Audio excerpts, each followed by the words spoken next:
ଆସନ୍ତୁ ବିନା ପିଆଜ ରସୁଣରେ ବରା ପୁରୀ ଇଟିଲି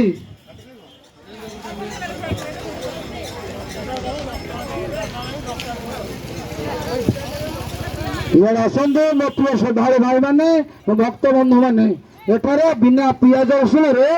ଅନ୍ନ ଡାଲେମା ଆମ୍ବୁଲ ରାଇ ଖଟା ସୋରିଷ ଦିଆ ବାଟରେ ହେଇଛି ତା ସହିତ ବେସନ ଆଳୁ ତରକାରୀ ପାପଡ଼ କଞ୍ଚା ଲଙ୍କା ଲେମ୍ବୁ ଆସନ୍ତୁ ଏ ବାବାଙ୍କ ପୀଠରେ ଏ ବାବା ହୋଟେଲରେ ଶାନ୍ତିରେ ଖାଇକି ଯାଆନ୍ତୁ।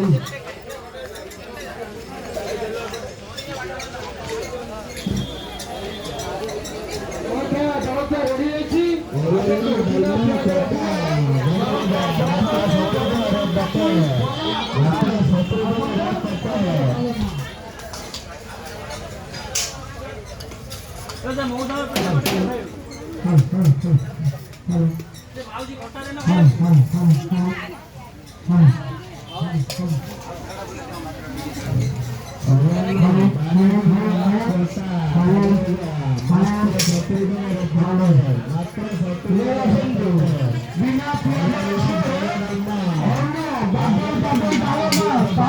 ବେସନ ଆଳୁ ତରକାରୀ ଆମ୍ବୁଲ ରାଇ ସବୁ ଖଟା କଞ୍ଚା ଲଙ୍କା ଲେମ୍ବୁ ଆସନ୍ତୁ ଶାନ୍ତିରେ ବସିକି ଖାଇକି ଯାଆନ୍ତୁ। ଏଠାରେ ଜଳଖିଆ ରେଡି ହେଇଛି ଗରମ ଗରମ ପୁରୀ ସହିତ ଗରମ ଗରମ ଜରା ଚକୁଳି ଇଟିଲି ଡାଲମା